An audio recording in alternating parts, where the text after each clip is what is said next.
We turn the air conditioner off? What? Turn the air conditioner off?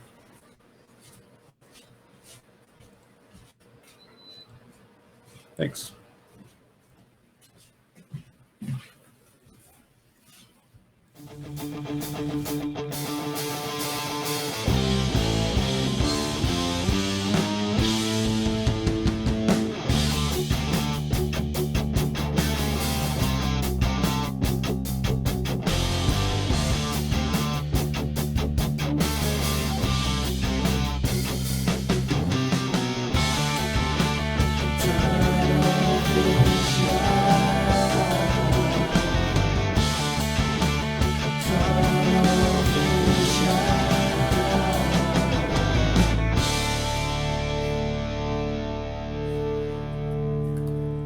Hey, everybody. Welcome to another edition of Tunnel Vision. I'm your host, Ryan Abraham, publisher of USCFootball.com. This is Tunnel Vision remote during the coronavirus quarantine. We are doing this remotely, and we have joined right next to me. We have Keely Eure. How you doing, Keely? Hello. Oh, you cut out there a little bit. Keely, you there? We might have some internet issues with Keely, so this is part of the charm of doing this remotely. Follow her on Twitter at Keely is my name. And then a little further over, we have Shotgun Spratling. Are you there, Shotgun? I am here, unlike Keely, just already just dropping out of our broadcast. Figures. Right. We were like talking to her for probably like 15 minutes before this, and then it's like as soon as I go, bing. Yeah, there we go. So, well, we're going to have a question mark there. Why don't I just go, here, we'll go to the Shotgun camera right now. Oh, she's back. Okay. Keely, you're back. I literally don't know what happened. You said hello, and then we went it again. All right. Maybe don't have your roommates streaming Netflix or whatever is going on here. These are the challenges you face here on Tunnel Vision during the quarantine. I yearn for the days that we get both of you guys back right here in the studio. If you want to see the studio is kind of bare right now. Normally it would be a couple of us there. Well, I think there's like a cobweb in front of the camera. This is great. Yeah. It's been going on a long time. This is crazy. So Keely looks like she's frozen again. Anyway, so what we're going to talk about today, another big commitment for USC. So we're going to talk about that a little bit. The recruiting has just been going gangbusters, and we're going to have a little question mark there until Keely gets back. Also, live sports are back. Keely's back again. Good. Live sports are back. So we're happy about that. We're happy to see live sports, and we want to talk about that. What does it mean for the future of college football in the, certainly the 2020 season? And the Last Dance is over. That was a big deal. At least we got some live sports to look for, but that was like the biggest television event we've seen in quite a while. Looks like Keely's frozen again. This is insane. Yeah, so we'll talk about all that. I only got to watch like most of the first episode 9 today. Shotgun, you watched both 9 and 10, right up until the show started, right?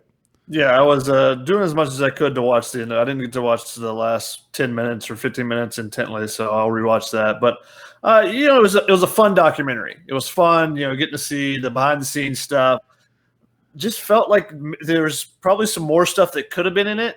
Some more behind the scenes action. Yeah. It didn't really. It seemed like they covered a lot of stuff that most people that were following along at the time kind of knew. And so you feel like there was still could have been dug a little bit deeper on that one. You would love to have seen Brian Russell talk about that last shot that MJ hit. I'm sure that he was asked about it and declined that interview. That's probably not something he likes to talk about all the time, but it was really well done as far as how they compiled everything, as far as the just the overall behind the scenes of it type of stuff. But I felt the storytelling, there still could have been, they still could have dug a little bit deeper on some things. And I wasn't a huge fan of the way they jumped around the timeline. Some other people didn't have an issue with it, but it made it a little bit distracting to me there. I do like the fact that you got to hear the backstories of so many different players on that team, and it wasn't just straight Michael Jordan, even though obviously it was centered around him. So, it was fun to watch, and it was good to see that people could be reminded of how really, really, really good Michael Jordan was. But I still think there could have been a little bit more done. And, hey, maybe that means there's still meat on the bone for them to do some future stuff with it as well. Maybe, yeah. I don't know if we got Keely back or it looks like she's a little frozen again. We'll keep trying with that. But yeah, it really seemed like, I think when we first started talking about this, we first moved tunnel vision 5 weeks ago because of the Last Dance. I was calling it the Michael Jordan documentary, not really knowing what was in the whole thing. Our former colleague, Dan Weike, who's, NBA writer for the LA Times, got to watch through episode 8. And didn't get to watch. I don't know if he probably got 9 and 10 a little early, but they watched 1 through 8 earlier than all of us got to do it. And talked to him about it. Just seemed like it was a Michael Jordan documentary. It didn't seem like a Chicago Bulls documentary. It was so much about him. You wonder how much input he had into it and all that kind of stuff. But it was something that I thought was cool to see, everything that I've seen of it. And for all the people that are like, oh, Kobe was better, or LeBron is better. It's like, no, he was like, Jordan was the best. Like, I don't think there's any question about that. He was the best. He's the GOAT. Yeah, I mean, the interesting part was that he kind of was the one that decided when this could be done. I guess he had the rights to the behind the scenes stuff. And he's obviously the biggest name. So if he doesn't agree to do the interviews and stuff, then it's kind of it kind of doesn't get started. So I think that it was interesting that, he allowed it to happen. There's backstory about how this was made, and, supposedly that, he agreed to allow this documentary to be made the day that the Cavaliers had their parade after beating the Warriors, who people thought were had the greatest regular season record and thought would be the greatest team of all time. So there's a lot of, backstory to that. But the reason why Dan Weike didn't get to see the last 2 episodes early, because a lot of the media got to see it before it started airing, is because they hadn't finished it. Arash, our good buddy, wrote about this, in a column a few weeks ago about how that they were putting this together as the documentary was airing. So, they had a deadline, I think, of like last week to try to finish the last 2 episodes, the last episode, because, right when the coronavirus struck was when there was supposed to be someone flying to, the director or producer flying to Utah to interview John Stockton, or actually to Washington, to Spokane, where I think he lives, from outside of Gonzaga, and went there. They were supposed to be filming this, and they couldn't fly to interview him. So they actually had to get a freelance person to interview him, and that stuff all hit. So they hadn't finished the documentary itself. So that was pushing up the timeline for this to be able to air and stuff. That was part of it. It was like, okay, well, how much time do you need to actually finish all the episodes and stuff? So there's some good backstory to how this came about and how, it got done in this time where there wasn't the TV on. So that's an interesting part of the story too, as well as the documentary itself. And hey, there's Keely back finally. Looks like Keely. Are you moving? I'm moving. I hope. Every time I try to talk, it freezes me, so I'm scared to speak. But I think I'm okay. Nice. Not sure. We got some good comments in there. It looks like someone put a comment that maybe Facebook is having issues again. Are you seeing that? I was trying to fix my own issues, but I can jump in there and see. Yeah, and I don't know about. It looks like Periscope. So we've seen this, and so my apologies. We've seen this on Periscope and Facebook the last couple of weeks, where it looks like it's everything's sped up, and it's the audio and the video have not been connected. So I put a call in to the Wirecast people that they run this software, and I haven't heard back yet. So I think the coronavirus stuff is hurting that too. So I'll try to find out what's going on this week. But everyone watch on YouTube. It seems to be working pretty well there. If you want to put your comments in, I have the social media feed up. I put a couple comments up already for that. We can also take phone calls too. If you want to call into the show, we can do that. So either post your comments, if you're watching this live, post your comments on YouTube, or call 512-4-TUNNEL, and we'll be able to take your phone calls and stuff. So again, apologies for whatever. I'm not sure what's up with the Facebook and the Periscope feeds, but are they back? It's doing the same thing of like it's skipping and yeah.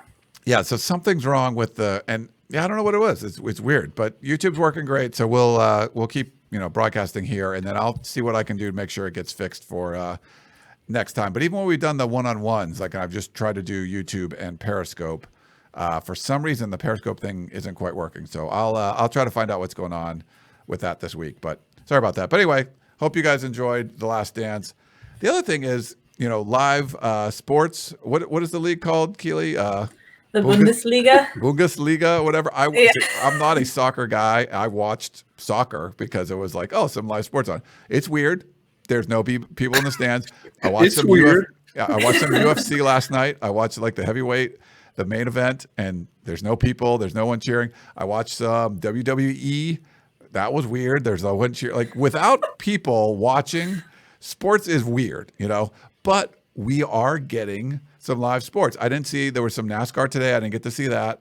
But there's been some sports. There was, I think there was golf today too. I think like Dustin Johnson against Rory McIlroy or something. And the next weekend will be Phil and Tiger and like Tom Brady and Peyton Manning. So I definitely want to watch some of that, but we have something. I mean, does that encourage you guys that maybe we're going to get college football because there actually is some kind of sporting events going on right now? I'm not necessarily encouraged by the things that are going on right now leading to college football. It is encouraging that there are sports going on. I've watched some of the KBO stuff late at night, the Korean Baseball League. I watched some of the Bundesliga. And the Bundesliga was a little bit, it was different than the KBO because you're finally seeing like the top tier, some of the world's best players. Earlier today, Bayern Munich was playing, and they have some of the best players in the world playing. So a little bit different than the Korean. It's kind of minors versus majors type of thing there. I watched the NASCAR race today. I usually watch a couple NASCAR races a year, just kind of keep in touch with it. And so since it was on, I did it. What's really interesting to me is that NASCAR is actually doing something. They're racing today. On Wednesday, they're going to race at the same track. Then next week, they're going to race on next Sunday at Charlotte. And then on the next Wednesday after that. So they're doing 4 races in like 11 days. So it's kind of crazy that they're trying to jam pack as much as they can.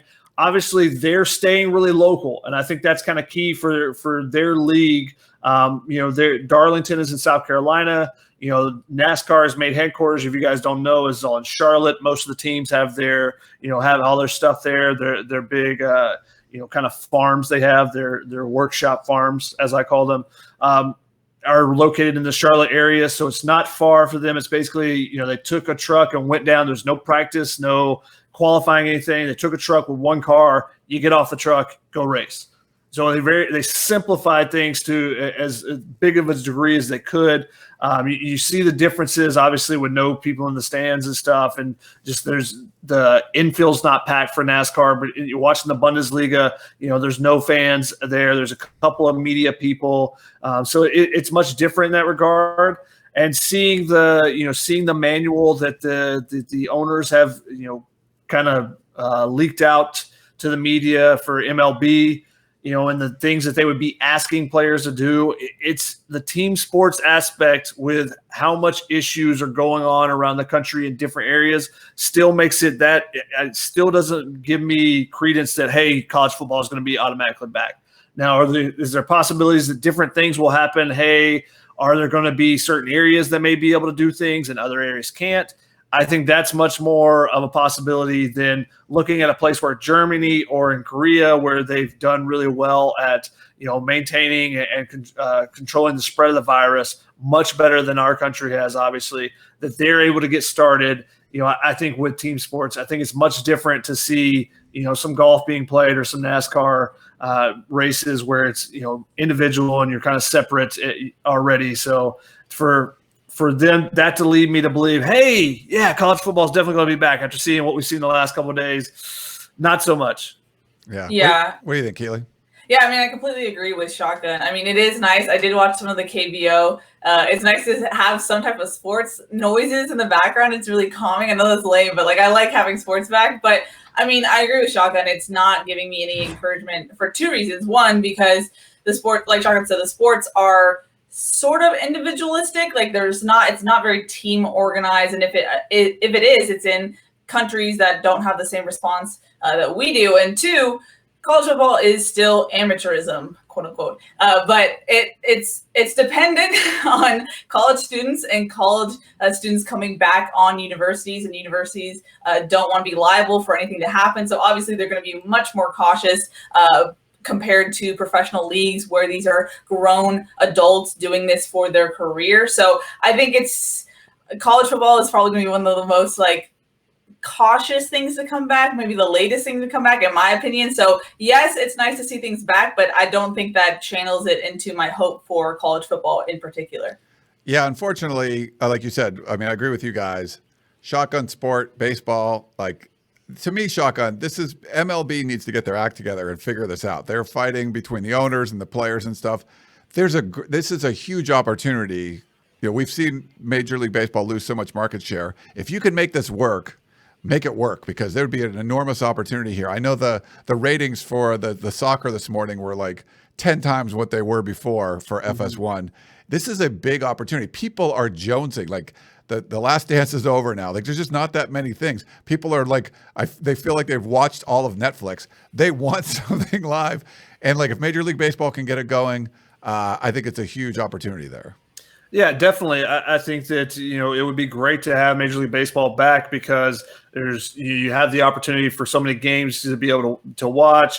You know, you got home teams and stuff for people to root for. It's a positive thing, you know, similar and much different, but similar to 9/11 and, you know, being able to have the World Series after that with the New York team in it and George Bush throwing out the first pitch, and how much kind of hope that, hey, we're getting back to normalcy. It's kind of what that moment kind of gave a little bit there. So that would be great for MLB. But the argument that's going on and what is happening after reading some of the stuff with the MLB, I haven't dug really deep into it, but it's hard for me to believe that the players are just going to give up a bunch of money, give up all these things that they already have just for the sake of, you know, to be out there playing.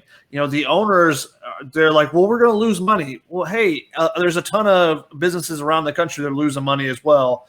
You can't try to, they're trying to basically back the players into a corner with, you know, kind of a PR campaign saying, well, they're just not taking this and they should be out there playing, when they're asking the players to give up a bunch of stuff. They're also trying to get the players to go to this, basically where there'd be a salary cap and, you know, revenue sharing and stuff. They're trying to push a lot of stuff and using, you know, a crisis to try to push that agenda, I think, in my opinion, from the stuff that I've read. Now, could the players give up some other stuff? And, hey, they're millionaires, and it's billionaires fighting millionaires. So that's why the common person who wants to see sports is upset about, you know, they're bickering back and forth.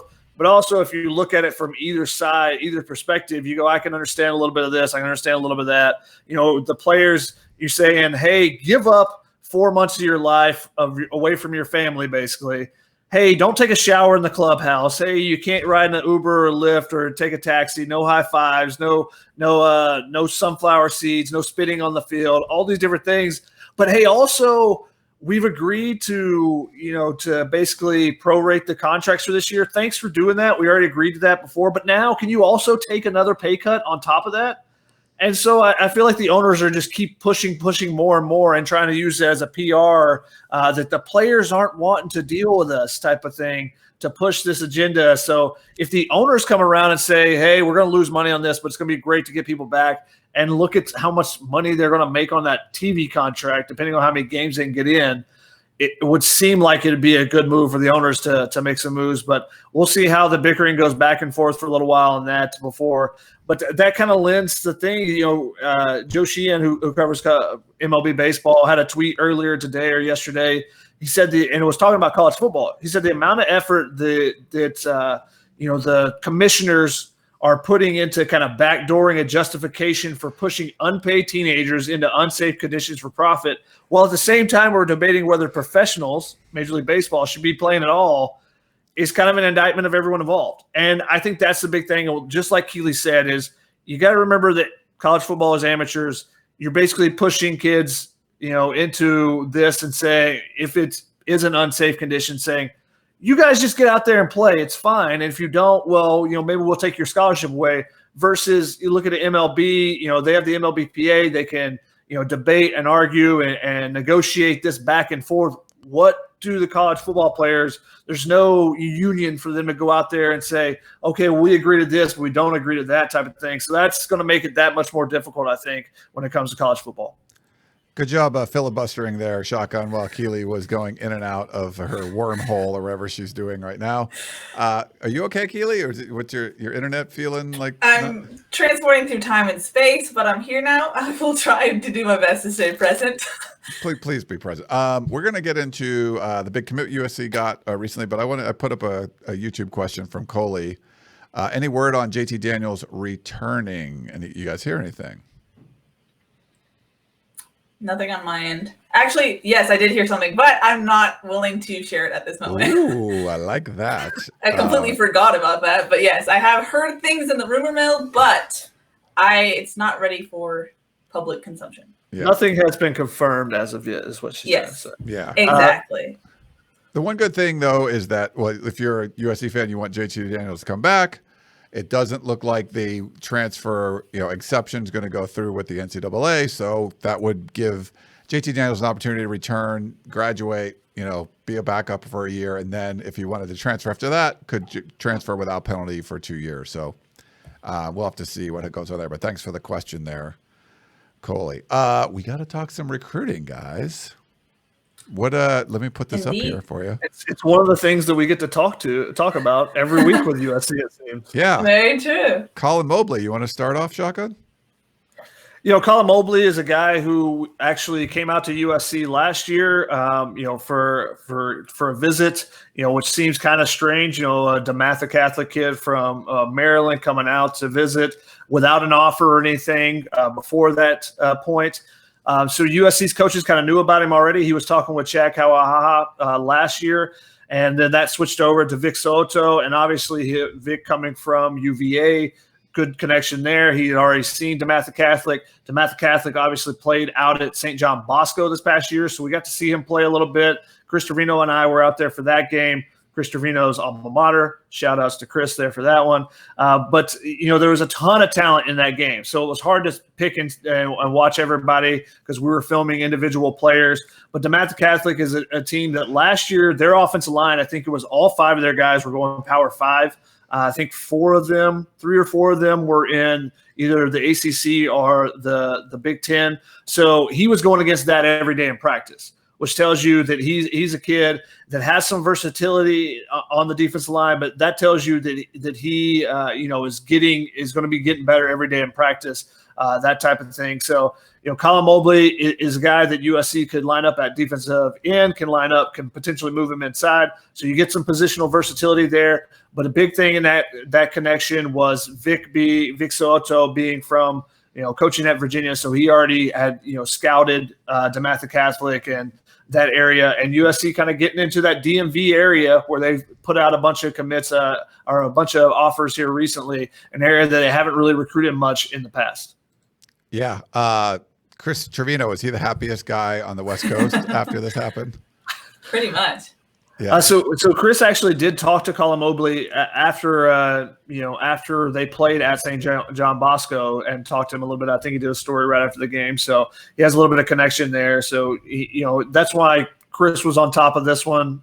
He had interviews with I think the defensive coordinator from DeMatha as well, because hey, it helps when you're an alma mater and it's your alma mater. You can reach out to some guys that are familiar with you as well. He had like 7 stories in the admin, we're ready for this one to go. So Chris, a big Maryland guy. So this is, we're very happy for Chris. Yeah. He talks any chance he can get to talk about his high school, he'll take. So this was he was happy about this one. Yeah. He knew all about it. It was pretty funny.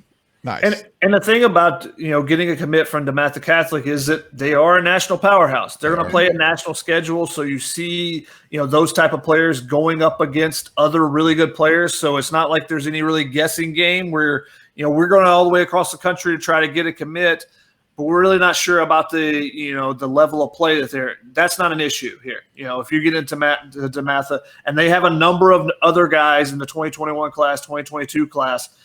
That are talented kids. So USC, maybe that, gets them in with a guy like Greg Penn or somebody, the linebacker, some of the other players that are on that in that program. So, I think it's great for them to be able to it's always good to be able to get players from powerhouses and hopefully use that to build a little bit of a pipeline.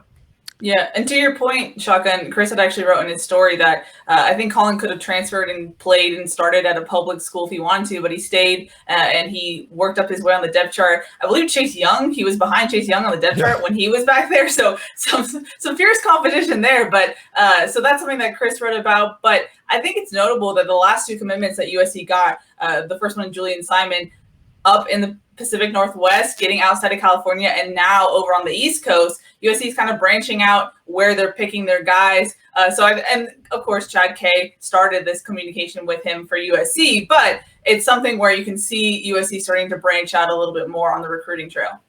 Yeah, one of the things that comes up a lot is because of the coronavirus, the COVID-19 stuff, people are assuming, well, like maybe some of the Southern California players will stay home and you're not going to see people leaving the state. USC's picked up commitments from a bunch of other regions that aren't in California. So, I mean, this is, that's a good sign for this staff. I mean, this is really it's a very good recruiting staff, and they're going out there. They don't have people, kids to coach right now. So they're really just going out and recruiting full time, and it's paying dividends, and they're doing a really good job, not just in Southern California, but across the country. And Colin Mobley's commitment solidifies USC as the number 5 class right now. They're kind of right on the tail of Clemson, I believe it is, or just a few points behind in that one. So if they were to get another commitment, they would probably jump into the top 4. I think that it's interesting that you pointed out that they're going to different areas. However, depending on how the entire situation plays out, that could lend itself to decommitments just because, as you get closer to the season, then parents start going either, if things aren't going well in the country, they start going, I think it's better if we relook at this and, examine it once more and see if there's an option that's closer to home, maybe that fits better for us. So that could still be something that comes up. But USC's been passing out offers all over the country. I mean, there was a story today. They had 2 kids from Florida, 2 outside linebackers. There are over 300 offers currently out for the next 3 classes. So, that's heavily in the 2021 class. I think it's like 170, 115, and 25 or so for the 2023 class, but up over 300 offers now total. And that's only seems like it's going to continue to grow because it seems like every day there's an offer or 2 going out. Mm-hmm. Yeah, it's like a 2023 one that went out today, right? I think you did a story on that. Or is that? Yeah, crazy. We have a live call. Should we? You guys ready for a live caller? Go for it. Let's do it. Looks like Luke from Anaheim. Luke, how you doing, man? Hey, what's going on, guys?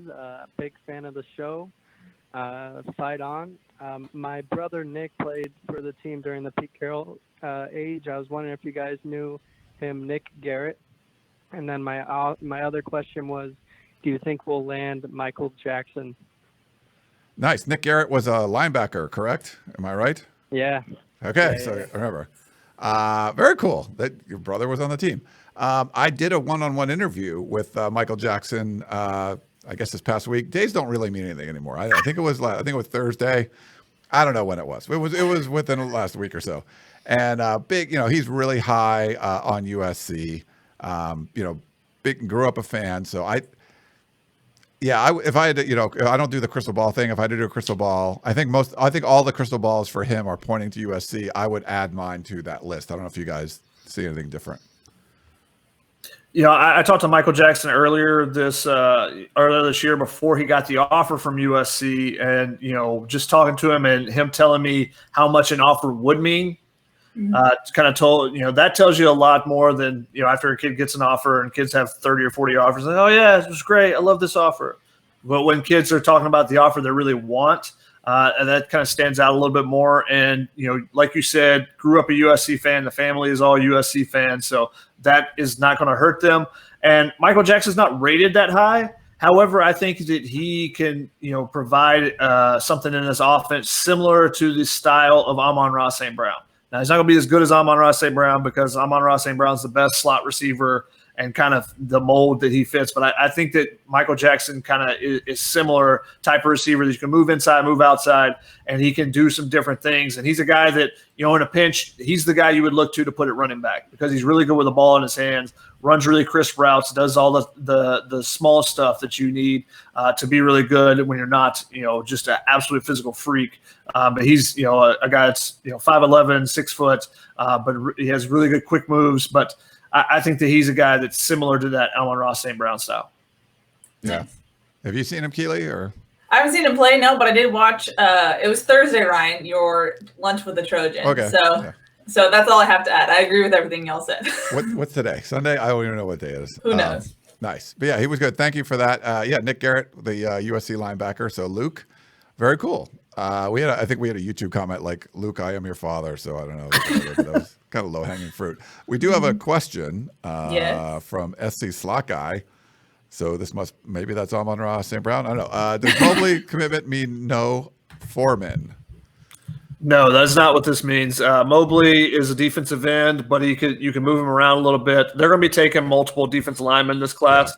The question is, how many defensive linemen they're going to try to take? How well are they going to do with the 5-star guys? Because they have their eyes on 3 5-star guys. Colin Mobley is a 3-star, and that freaked some people out on the P. Calm down a little bit, guys. He's a solid player there. But they're looking at Corey Foreman. They're looking at JT Tuimoloau, and they're also looking at Mason Smith out of Louisiana. So that's 3 5-star guys. If you can get 2 of those, you're going to be happy as can be if you're a USC fan.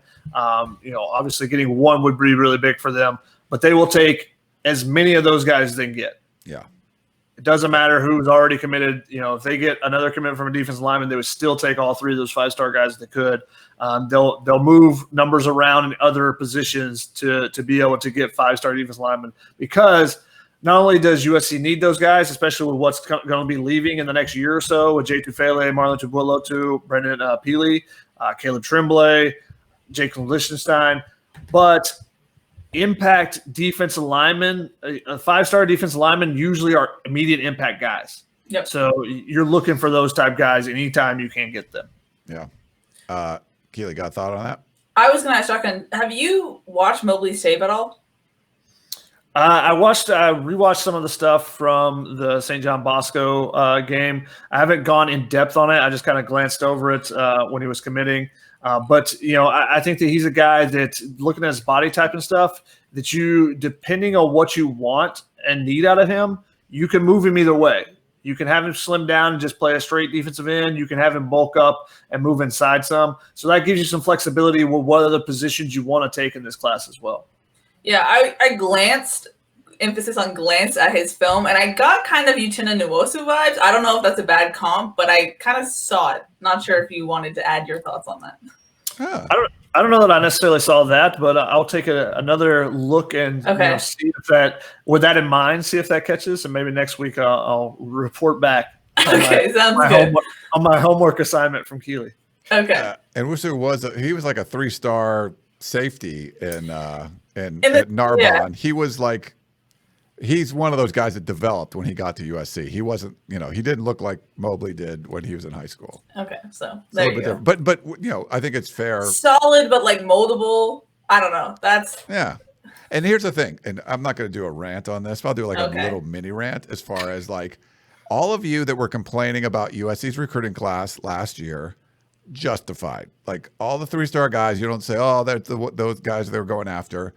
This is a different looking class. This is not, there's a bunch of really highly ranked guys. There's other guys that are on the table for the 5-stars like Shotgun mentioned. But the 3-star dudes they're bringing in aren't like ranked 1,200 in the country. They're ranked like 350 or something. Like they're people that are the borderline. They have offers from powers like Alabama or Auburn or whatever. Like these are guys that are highly recruited that just happen to be 3-stars. There's a difference between the 3-stars that you saw most of them from last year, and what the guys that are kind of filling out this class right now. So I wouldn't, just because you were complaining about the recruiting class last year, don't look for reasons to complain about this year, because this year is really good. They're doing much better this year. You guys think that's fair? Or we're communicating on.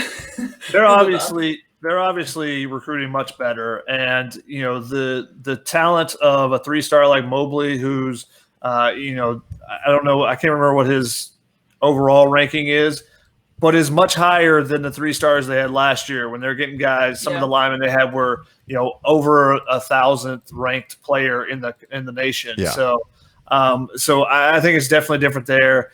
Some of the guys that were getting last year, they had some offers, but not quite the offer sheet that Mobley has. I think he's a solid player, and a guy that, like I said, because of the versatility, could eventually grow into a different position based on what you need for him to be.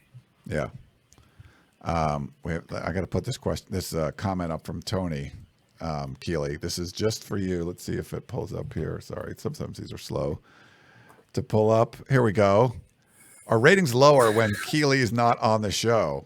Like usually way lower, right? Like significantly lower. It's moves like this, Ryan, that just I can't wait to get back and produce the show because this would would never make it to air. No.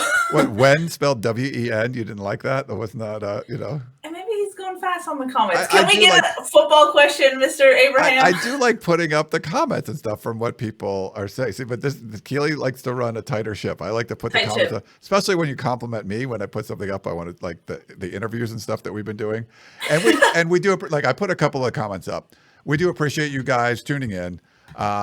We are trying to make this easier for all of you. It's hard on everyone. We're trying to do more interviews. We're trying to do different things in this show. So our regular show, like we're doing tonight, but also some of the ones during the week where we interview people. We got to do another watch party. We haven't had a watch party in a while. Those are kind of a little pain to put together, but we'll make sure we do that again. But and I'm glad. We're glad that we can kind of brighten your day a little bit and make something, give you something to watch because. The Last Dance is over. Now what are you going to do? So we got to do more tunnel visions, I guess. Let me look for more. Do you guys have any questions there? Yeah, we're ready to go whenever you want us to go. Yeah. Okay. Here, I'll try to find something, but yeah, go. You guys pull up a question. You mentioned Last Dance, Ryan. Hip Hop Lover said, "How old were y'all when Jordan won his last championship?" Oh, 1998. I don't know if Ryan can do the math. He might be struggling with that. I was 28. I guess something like that. You're older than I am right now. Wow, that's crazy. I was. Yeah, I was born in 70, so I was 28. Wow. I was 13 years old. I was never a Jordan fan. I actually did not like Jordan because he won all the time. So I was always rooting. My team at the time was the Charlotte Hornets, as well as the Atlanta Hawks, because I'm all Atlanta. But the Charlotte Hornets, because Alonzo Mourning has always been my favorite player. So I was always rooting for them. They were definitely a young underdog team at all times. Yeah, they remained an underdog team. You were 3. Yes, 98. Yeah, I was probably 27 because I was born in the end of my birthday's in December, so I was 27. But yeah, one of my roommates in college was a huge Chicago fan and the Cubs and the Bulls. So he was a little insufferable early on when the Bulls started winning because if you watch the documentary, Jordan was the man, but the Bulls weren't winning. He would score 60 against the Celtics, but they wouldn't win. Then he started winning. So then you're like, now this guy's the man and they're unstoppable. And just the whole baseball thing and quitting and all this stuff. I mean, I love the story. And the story is great. But some of those Chicago fans could have been insufferable. And it's sort of like Duke or whatever, like the Yankees. People were rooting against Chicago because they were just winning all the time. Interesting. But to look back now and and someone put in the comments says LeBron's the GOAT. It's no, LeBron's not the GOAT. Jordan is the freaking GOAT. There's no question about that. He's the best. I mean, you can talk about Wilt and Bill Russell and Kareem and all that stuff. But argue 2, 3, 4, 5. I don't care. But there's one. There's only one, and it's Jordan. He's the best. There you go. Back to USC talk. Cody put on YouTube, is USC playing Alabama? And this is probably something we need to talk about in general because there were some newsy items this week about USC and Alabama. I think first it was Paul Feinbaum on ESPN's Get Up came out and said that sources were telling him that Alabama, on the Alabama side of things, they were getting a little skittish about the potential matchup and were talking to TCU, I believe. I think that's right. Yeah. And so they, that was something that Paul Feinbaum put out. Then a couple hours later, Tuesday afternoon, your boy, Ryan Colin Cowherd, he put out that he was hearing similar things. We were actually on a happy hour with Mike Bone when that was happening. When he tweeted it out, yeah. Yeah, so I texted Colin like during the happy hour, so. Really, yeah. So he put out a tweet refuting that, says that they have every intention to still play. Yeah. Alabama's AD said the same thing. So right now, I mean, they have every intention. That sounds great, but is that just business speak for this actually won't happen? But I think it's worth noting that the reason why Alabama was talking to TCU is because it's so close. Their campus is so close to AT&T Stadium. They're already in Texas because right now, as it stands, the governor of Texas is having everyone from California do a 14-day quarantine, which for everyone involved coming from Southern California to go to Texas to cover that game, should it happen, do we leave 2 weeks in advance? Does USC leave 2 weeks in advance? It seems like a headache right now. Obviously, it's a couple months away still, but that's kind of the latest as far as official talks about it. Yeah, and if I'm not mistaken, TCU are scheduled to play Cal. So yeah. There you go. If they're not able to play, if Alabama and USC can't play, TCU can't play Cal. Boom, there's an opportunity to play right there. I texted with Colin. The feeling I got was it wasn't like he was told that this was good. It was just like, that's the writing on the wall. Like, that's the way it looks like it's going, as opposed to there's a decision made. I don't think there's a decision made. I think Mike Bone was honest with us when he talked about, I mean, they fully anticipate playing this game. I think it's a very important game for everyone. I think it's an important game for college football. It's an amazing opening couple of weeks for college football. But, Oregon is the governor of Oregon said they're not going to have large groups until after the end of September. Ohio State's going to Eugene and playing in early September. There's a lot. Washington is hosting Michigan. There's some really big games, not just in the Pac-12 but across the country. I think these are all important. So I'm still going to remain optimistic that this is something that's going to happen. I don't feel like USC decide they're not going to play Alabama and Alabama's looking for another thing. I think everyone's looking at contingency plans. I didn't put a whole lot of stock in Clay Helton saying, yeah, they looked at playing all conference games. That's an option. I think there's just, you have to, there's nothing else you can do but look at all your options right now. So I think that's what's going on. But if for some reason California is like, you can't play football, maybe the rest of the Pac-12 does, and USC, UCLA, Cal, and Stanford don't. TCU and Alabama could play. Like, they're looking at what could happen if California shuts down. It's much more likely to say California is going to shut down than Alabama is going to shut down. But I think when David Shaw was talking about this during the webinar this past week, they had webinar for the Pac-12. All the coaches got to speak a little bit. And, it's like basically you have to let the virus decide where this is going to go. Like, everyone wants to have college football back, but you have to, you just have to follow the science. You have to follow what's going to be logical, what's going to be safe for everybody. And like you guys mentioned, these aren't professional athletes. These are student athletes. So it's a big difference. So I would just pump the brakes. In a month from now, we should know a whole lot more. We should have a lot more information. We'll see what these other leagues do. We're starting to see live sports back, like we talked about at the top of the show.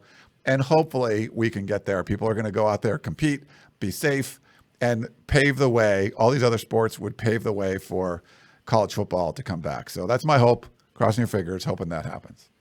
I think it's interesting that when you had Brandon Sosna on to talk, the chief of staff at USC underneath Mike Bone, one of the things he said is we have modeled 166,000 different scenarios as far as what will it do to our budget ranging, and talks about, the budget and the football season. The things they're modeling are also, okay, the contingency plans, okay, what happens if this or that or whatnot.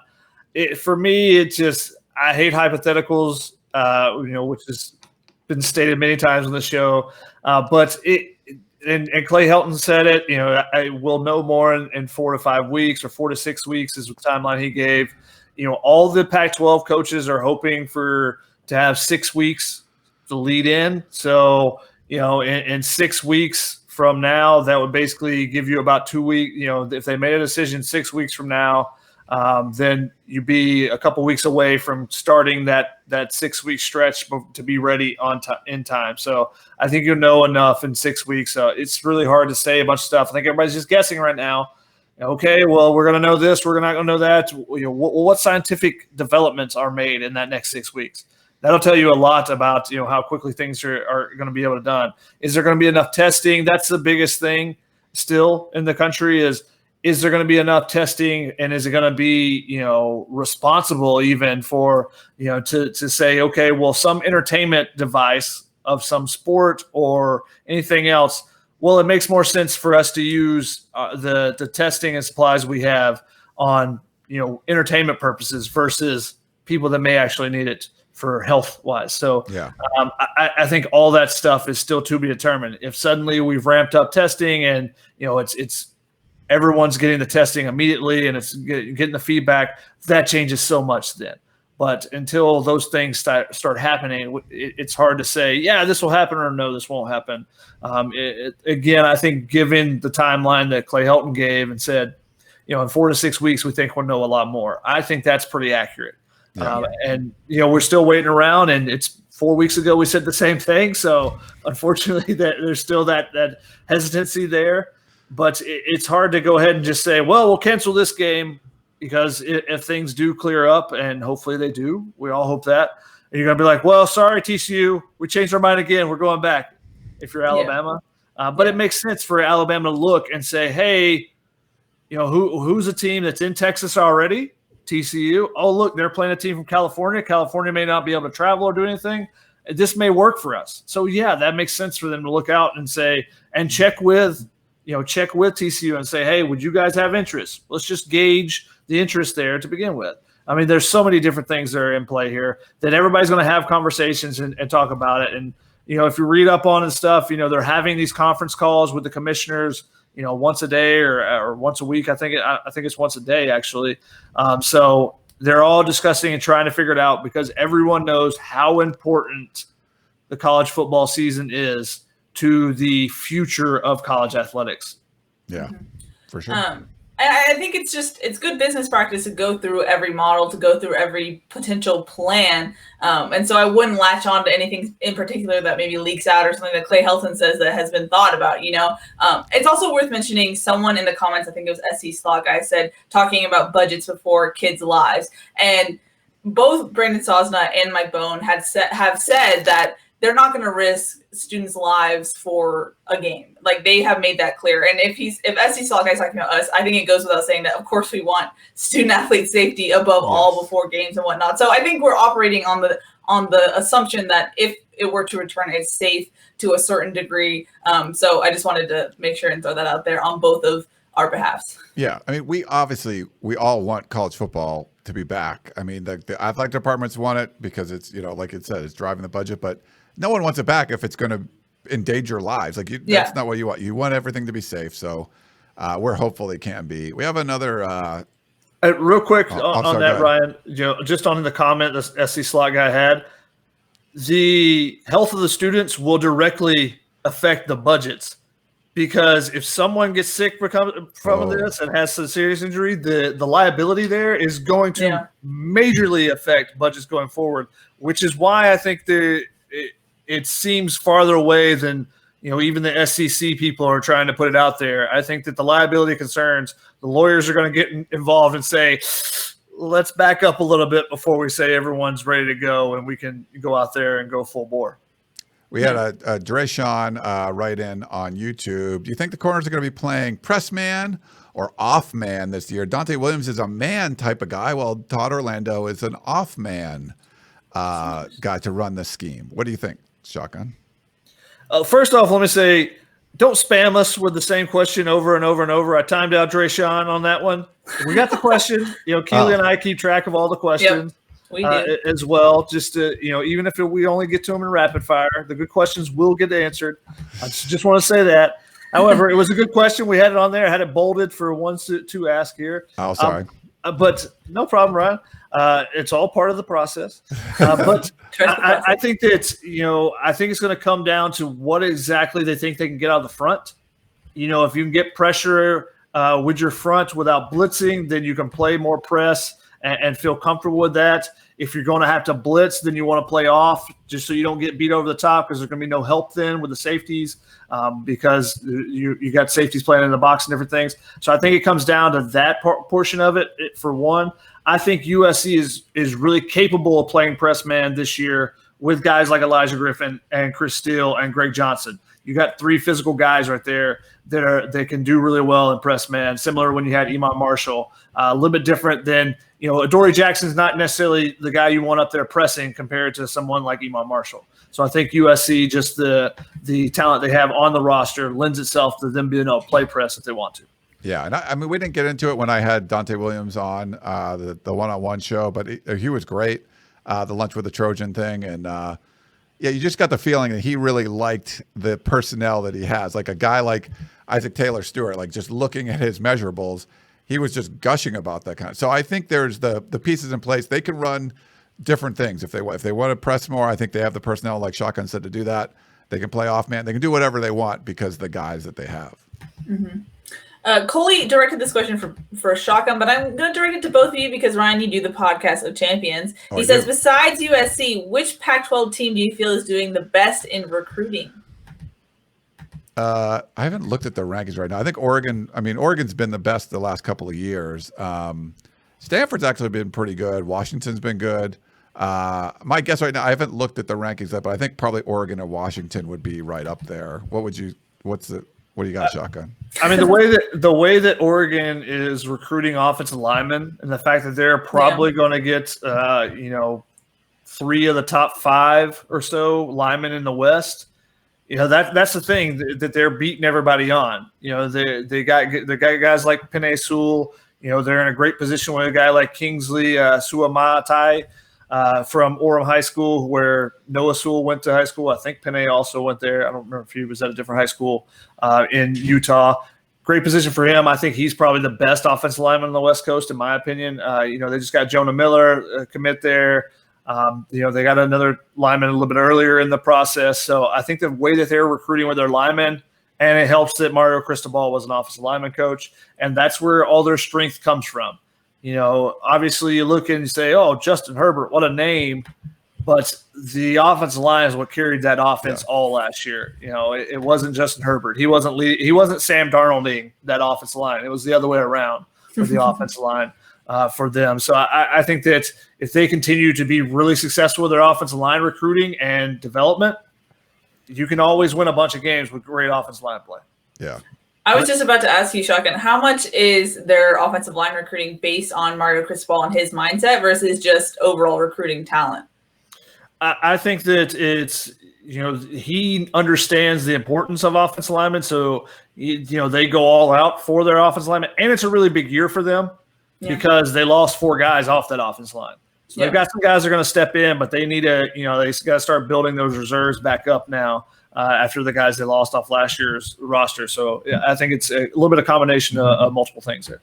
So right now, SC's number 1 in the Pac-12 with 12 commitments. Oregon's number 2 with 7. 5 4-stars and 2 3-stars. USC has 9 4-stars, so just kind of blowing it away right now. Cal's actually 3rd. Interesting. They're doing well. Justin Wilcox, a couple of 4-stars and some 3-stars.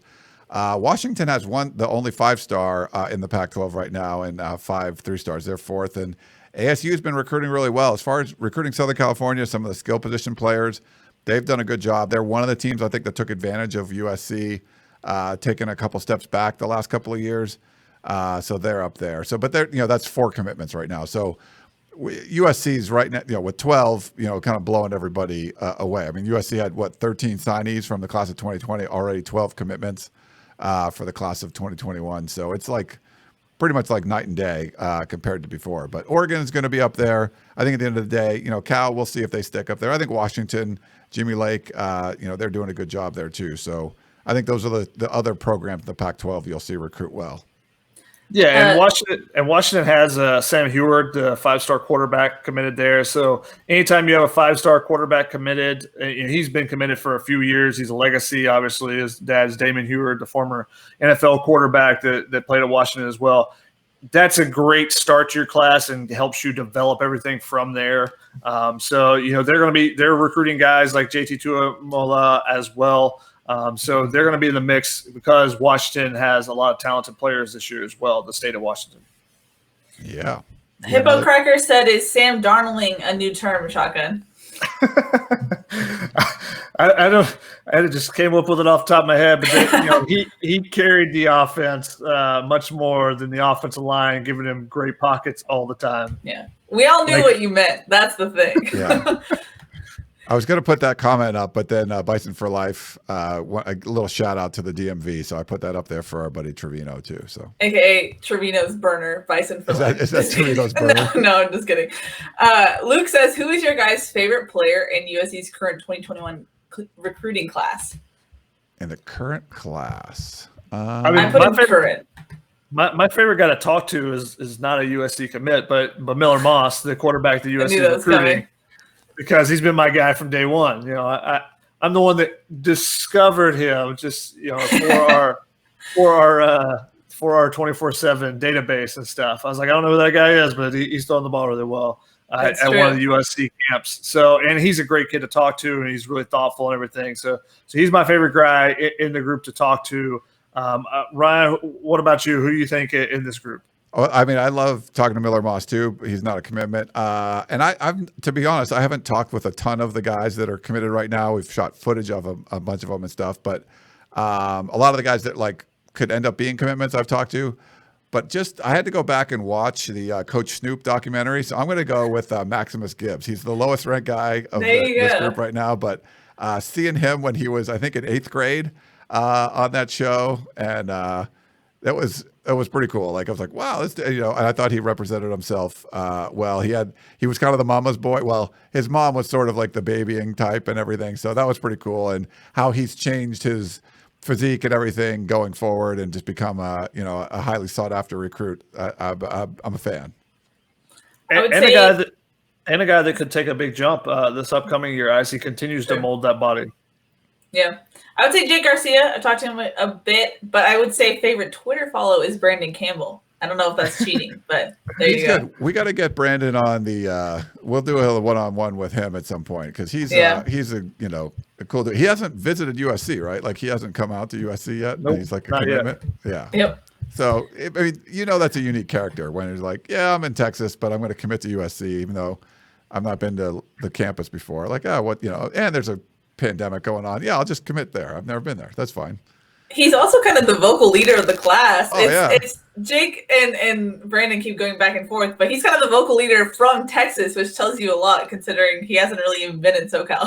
Yeah, and Shotgun mentioned there could be decommitments. He seems like the last dude in the world that would decommit. He hasn't even been to USC yet. So that's one of those things. That's a good, that's a good pull. You need people like that. I think we've seen some of the misses that USC's had over the last few years where every guy doesn't have to be the highest ranked guy. You got a guy that's I'm just all in on USC. I think Thomas Graham was a guy like that was committed for a while, ends up going to Oregon. USC sort of was well, it's not really our type of guy. It's dude, his sister was going to USC. He loved USC. He was a 4-star dude.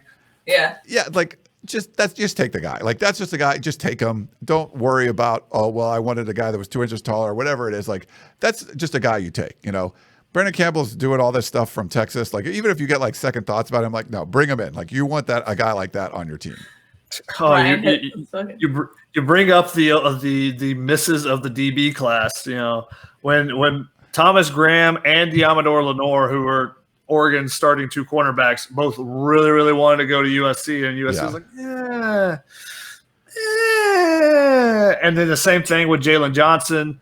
USC was really high on.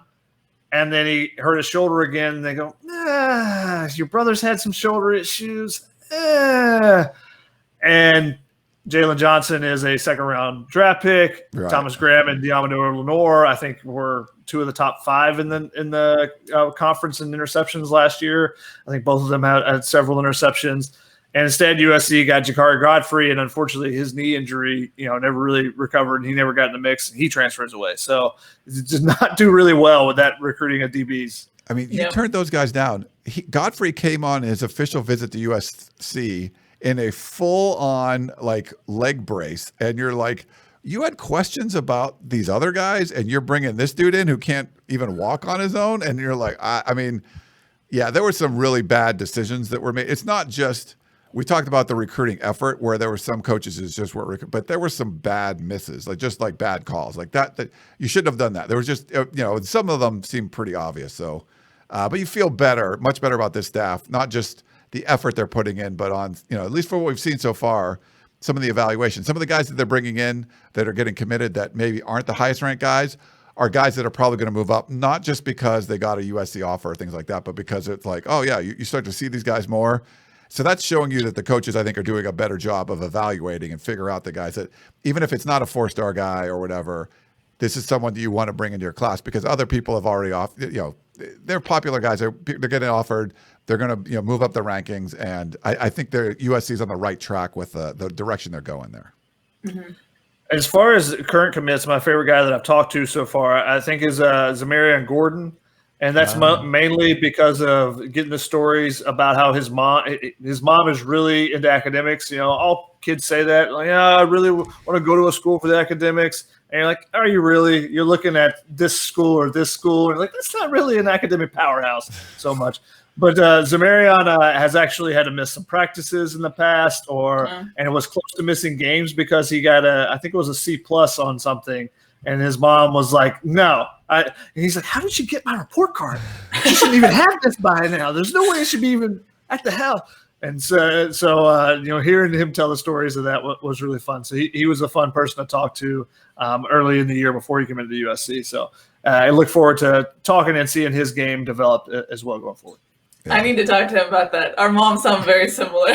Can we go into rapid fire, Mr. Abraham? Yeah, I have one more. It's a question. I think it's like it can be a little bit of a topic, and then we'll go into rapid fire because we don't want to go too long. It's already after. We have a couple of questions. 9 p.m. But this is from base something. There's a whole bunch of letters there. With possible lost revenue from COVID-19. The Pac-12 poor TV deal. Do you guys see a Big 12, Pac-12 merger? No, I do not. You guys feel like?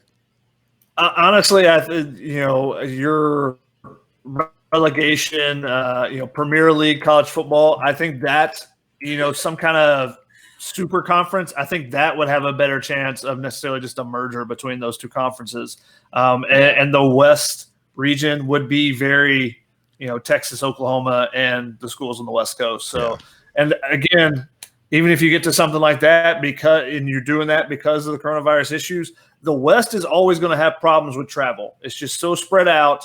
That's one of the things where you're talking about. You're looking at, are you going to be able to play games weekly, and are teams going to be able to get on planes and stuff because. Major League Baseball, they can charter their own planes. They can buy their own plane if they really want to and just take it wherever.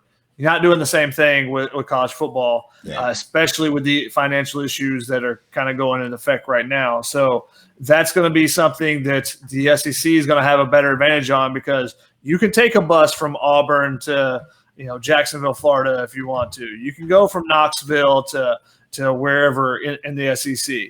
May not want to go from Knoxville to Baton Rouge or out to Missouri. Not as much fun there, but most of the trips are very doable. Having gone to school right outside Knoxville, traveled down to the Georgia-Florida border.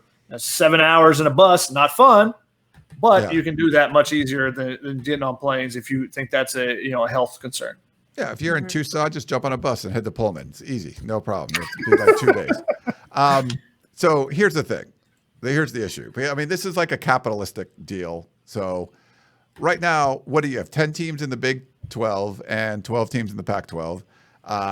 There's 22 teams. Bigger is not necessarily better. So just because, you got 22 teams, there's more markets and stuff.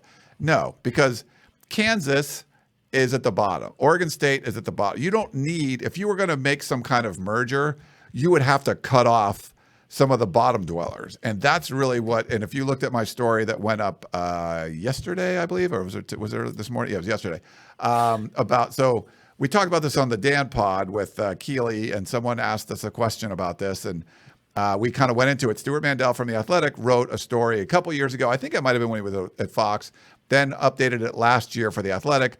I quoted him a little bit from that. I talked to him a little bit about it and like, hey, is this possible where you would do a Premier League type of scenario where you have 32 teams, 4 divisions, and it's just the powers. So why does the Big Ten have this huge television deal? Well, Ohio State and Michigan and Wisconsin and Penn State, like those are the drivers of that deal. Why does the SEC have this big deal? I mean, there's more schools there, but Alabama and LSU and Florida.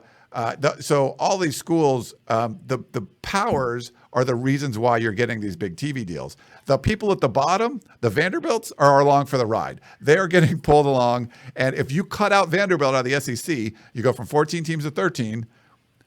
Would you lose money on No, the TV deal would not change a bit. It'd be the exact same deal. They wouldn't care. If Oregon State dropped out of the Pac-12, are you going to is ESPN going to go oh no, that's not the deal we signed up for? Now, if USC dropped out of the Pac-12, they would want to redo the deal because that's not what they were looking for, because there's no Notre Dame game every other year and things like that. So I don't think a merger makes sense, but there could be some sort of like Shotgun was saying, if you're trying to make a super conference where maybe just for football you put something together and it would just be the powers, that would be worth something. Having Oklahoma and Texas and TCU and USC and Washington and Oregon, having those in the same thing would mean something. Adding in Kansas, that doesn't really add anything to it. So that's why I think the Premier League is fun. And like I said, I'm not a soccer guy. I watch some soccer stuff. The best thing about soccer is relegation, where you have 32 halves, whatever, you have these teams in the Premier League. And if you stink, you get dropped down to a lower league and someone gets an opportunity to bump up. So in the situation that Stuart Mandel put up there's big programs I think Baylor wasn't in there or Utah wasn't in there. Well, say they do really well in whatever the bottom division is, and an Arkansas is sucking. They're just not playing well. Well, boom, you promote Utah and you bump down Arkansas. And the TV money would be redonkulous, because you're talking about every week you're USC. It's you're playing your division. It's Oregon, Washington, Texas, Oklahoma. Those are the people in your division. And then across division, I'm going to play Alabama and Clemson and Ohio State. You're what kind of schedule is this? But every one of those games would be must watch. You would have to it would just be so lucrative. The television contract would be so lucrative. I think something like that. And I talked to Stuart Mandel about it. He said it's like pie in the sky, but with the the COVID-19 stuff, maybe you look at that a little bit more. But that's basically a professional league. He said that would be, you put those 32 teams together and you negotiate a television contract, it would be second only to the NFL. It would beat the NBA, it would beat Major League, it would beat everything else.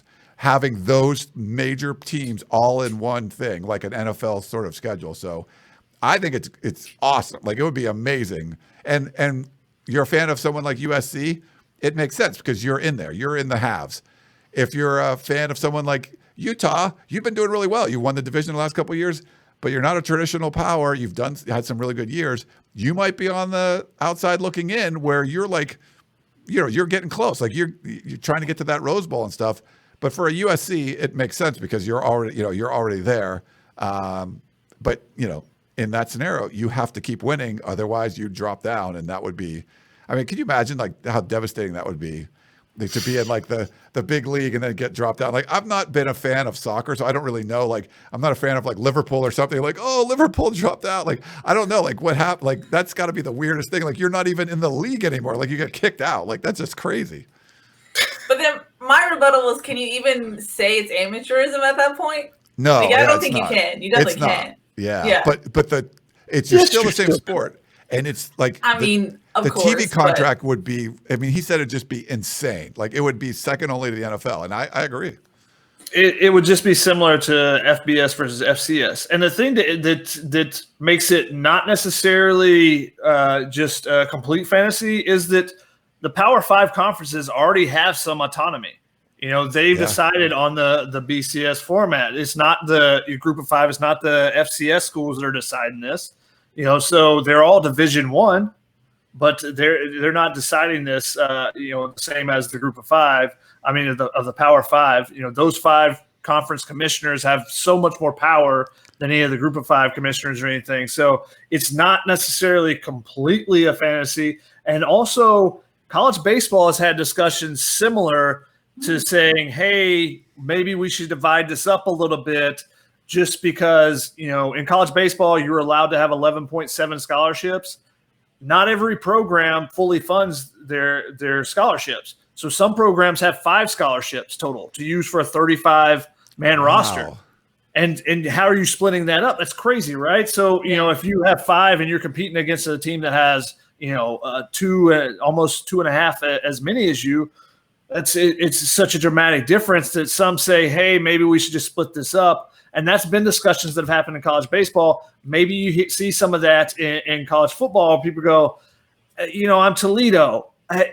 I'm not competing on the same playing field. It doesn't make sense. Now, you wouldn't play every single game, against an Alabama or Clemson. You still, in relegation, you play those lower ranked teams some as well in the soccer leagues and stuff. And then that's their opportunity to showcase what they can do. And as they move up the rankings, and hey, there's so many different interesting ways you could take it. I thought BW had an interesting comment that maybe you even do relegation from Pac-12 to Mountain West, where you just link up a couple conferences. Where if you're a Utah when they were dominating the Mountain West, maybe you play your way up into the Pac-12. Yeah. And if you're Washington State or Oregon State or UCLA right now, and you're not doing well, and the impetus behind all that would be it forces teams to be competitive. And that's the thing. That's what you would love it to see that in like an NBA or MLB where teams just can't tank all the time. Yeah. You say, well, if you're not playing well, you could get kicked out of the league. So you better be playing to win every game.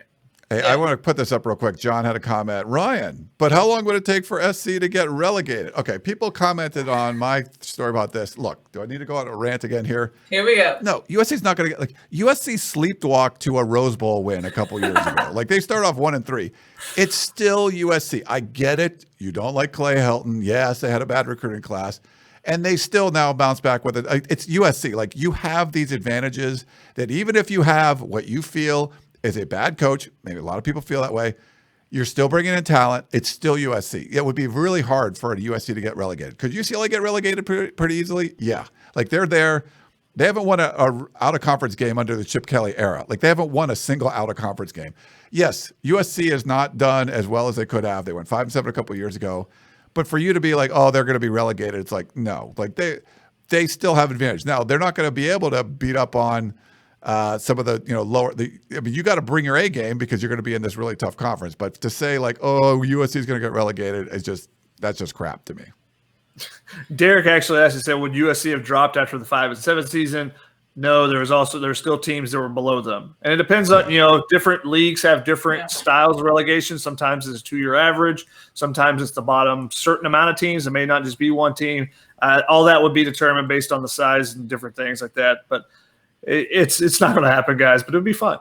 Yeah. I feel like you guys did this just because I mentioned the phrase rapid fire. You went on a 10-minute tangent, but it's cool.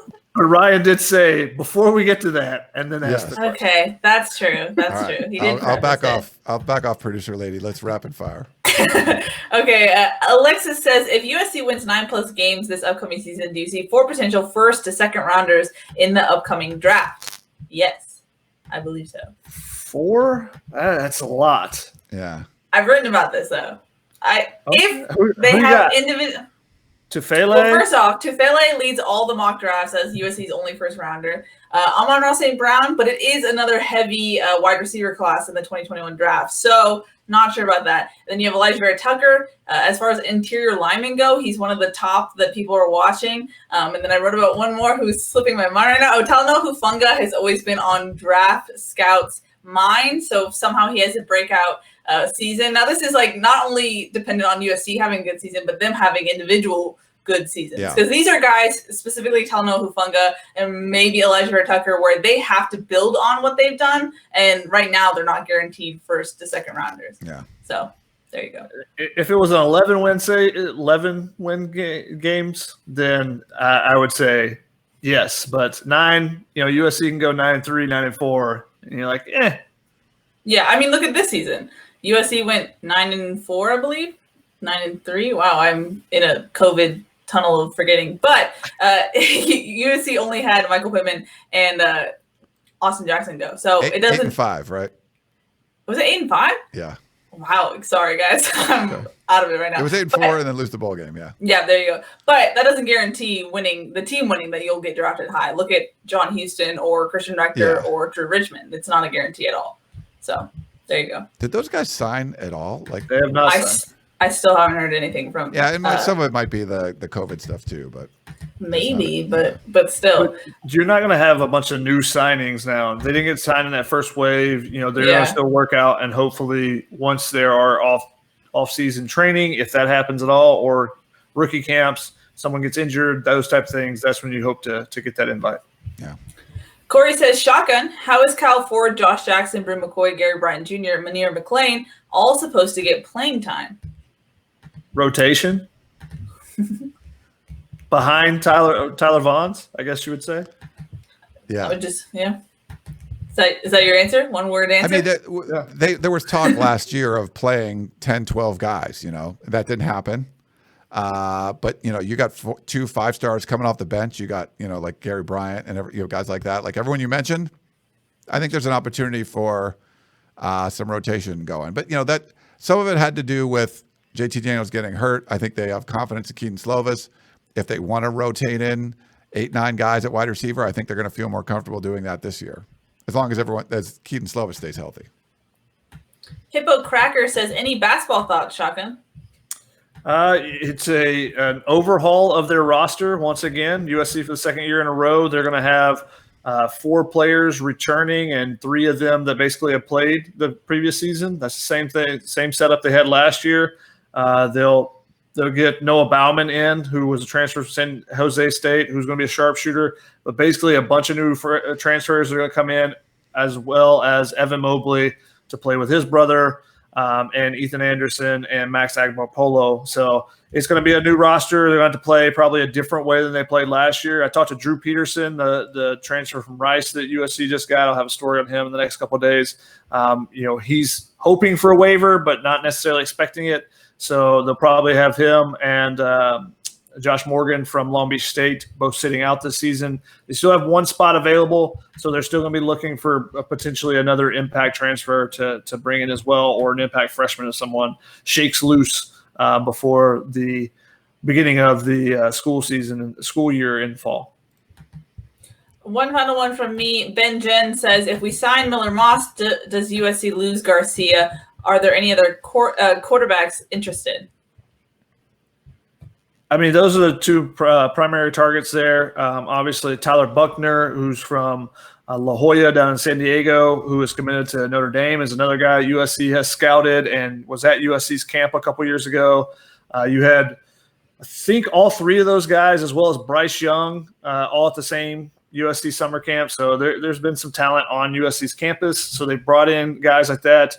Quinn Ewers, who is the top 2022 quarterback, was also at that camp, top 22 quarterback in the country. So they've scouted a bunch of different quarterbacks. So who they're actually looking at, I think that Moss is their number 1 target right now. They haven't really focused on anyone else as much recently. Yeah. Real quick, LA Fred on Twitter was saying that he liked that we were talking relegation, but said I dissed Liverpool. I don't really know a lot of Premier League teams. I know Liverpool because I think they're good. They're good. I'm just saying. Get Alicia in here. Yeah, I'm sorry, Alicia. I know. They won. I thought they won. I think they won that thing. I don't really know much about it, but I think they won. I think it's a big deal. But that's the whole point is what you get. Like, what if Washington would get dropped down, or like Auburn, or something, like someone that's like a normal power, somehow they would drop down. Like, that's crazy to me. Like, was Liverpool ever relegated? I don't know. I don't know much about the history of all that stuff, but. Like no, but Manchester United, like they've never been relegated or anything. The thing is, though, and also this is a difference between it's a discrepancy. You just spend a lot more money, and usually that solves your issues in soccer to an extent. So if you spend enough on really, really good players, then you're going to at least stay middle of the tier and stay away from the very bottom. It's just the amount of money that certain teams can spend versus some of the teams that are in danger of relegation a lot of times. Okay. So like the Alabamas and the Ohio States of the Premier League were never going to be relegated. They're just always going to be good. No, because even when Alabama's down, like they don't go 1-11. Down. Right. Yeah. I mean, like even in the Saban's first year, I think they went 4-8 or 3-9 or or 5-7 or something. Like they had a losing record, but it wasn't 1-11. Gotcha. I'm about to expose myself, but there was a team that jumped from the bottom league to the top league and won. Who was that? I forgot who it was, but that happened a couple of years ago. Is that Manchester City or something? Or is that? Yeah, that sounds right. Do I know that? That's crazy. I don't know much about this. I try to pay a little bit attention, but I don't know. I just don't know all the rules. I just know I love relegation. I think that's great. So. And yes, Liverpool was was set up to win, I believe it was. So, but they'd already basically had enough points, but the season was canceled at that time. So if they don't get started back up, they won't get that title apparently. Oh, sorry, Alicia. We need Raina Troy up in here to explain these things to us. Yeah. Apparently, the one I was watching yesterday was like a blue team and a yellow team, and I was tweeting about it. And it just there's Bundesliga. Say it, Ryan. Bundesliga. Say it. Bundesliga. What was there was like it's like they said it was someone tweeted me that was like whatever the yellow team and the blue team were. They're like it's like USC UCLA rivalry times 100, and I'm like, I don't think it's that bad. Like no, like I've never even heard of it. Like it can't be USC UCLA times 100. Like that was Dortmund and Schalke. Yeah, like that. Whatever Dortmund and Schalke are, it can't be USC UCLA times 100. I'm sorry, like it's just not. Ryan, you're such a college football elitist. Well, Ryan has actually gone to a rivalry soccer game, right? Did you go? I went in Spain. Yeah, I went to. Fun. Yeah, the Camp Nou to see Barcelona and. Barcelona. Who's that guy? Pele? No, not Pele. They're real good. Who's that guy? Messi. Messi scored 2 goals. He was great. I love doing that because, like, my friends know that I don't like soccer, but you have friends that are just adamant, like soccer fans, and they're defiant about how. And then you'd be like, "Yeah, I went to this thing, like it's like going to the Super Bowl for them." And like, it was fine. I don't care. And they're like, "Oh my God, I would have been crazy if I got to go to that." I'm like, it was cool though. I mean, see Messi score a couple goals. Yeah. Just to like tease them. I was like, the whole point to go is just to kind of tease them, like, hey, I was. Because you're always a troll. You're always a troll. Apparently, it was Leicester City.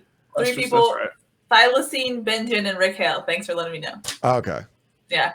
So but I think Manchester City made some kind of run, like they were better than Manchester United for a little while or something. Or I don't know. I remember seeing something like that, but. We're just exposing ourselves on something we don't know. Yeah, what we're no talking freaking about. clue. I'm sorry. So anyway, USC Fred, I'm not dissing Liverpool. I just was trying to give an example of, a team that would fall down that normally wouldn't, But you guys should check out the Bundesliga. Get your live sports fix. There also are a good number of Americans that play in that are also on the national team. So it gives you something to root for. If you really want, you can look at the rosters and find the Americans and root for them as they play in the Bundesliga. There you go. Cool. Should we wrap it up, or is that it? That's it. Well, we talked soccer, which I don't know anything about. Soccer, basketball, and baseball. We really are in a crazy time. Well, I had to call shotgun out of the baseball stuff because this would really be a prime opportunity for Major League Baseball to come back. If like South Korea can do it, let's get it going. Let's figure something out. There's a lot of differences between what's happened in South Korea versus the United States. Yeah, but we got to make something happen. Hopefully, maybe next week we'll be a little bit closer to college football. We got to have it. We got to have it back at some point. I don't know. We're just hopeful, and I don't know how many more of these we can do. Let's go another half an hour, Keely. What do you say? No. I think Shotgun will have a breakdown if we do. Awesome. Well, we do appreciate all you guys tuning in. Again, we'll look at the technical issues with Periscope and Facebook. We'll upload the video over to Facebook, so you can do that. We'll put this on a podcast as well, so if you want to just hear the audio version of it, and we'll try to figure out what's going on there. But thanks for coming in and joining us on YouTube, and we appreciate you guys coming in every week. It's a lot of fun, and sorry there's no more Last Dance. We'll probably go back to our regular schedule of time next week, so check that out. That is Shotgun, Keely right over here. I'm Ryan. Thanks so much for tuning in. Yeah, thank you guys, and we will talk to you next time. And as Dave S. said, don't forget to hit the like button. Oh yeah, I'm sorry. Don't forget to hit the like button. You made me like screw up the graphics there because you like after I stopped, I tried to come back. They can still hear my voice. You could just let it go. I could have. That's true. It's just bad. Keely, do you want to get back in the studio? Yes, I do. See now you know what I put up with because Shotgun always adds little comments when I'm trying to wrap this thing up. I have like a can of Lysol right here. I'll disinfect this whole place. You just come in the studio and you can produce it. I'll come through. I will. All right. Okay. Well, thanks everyone. We'll see you next time.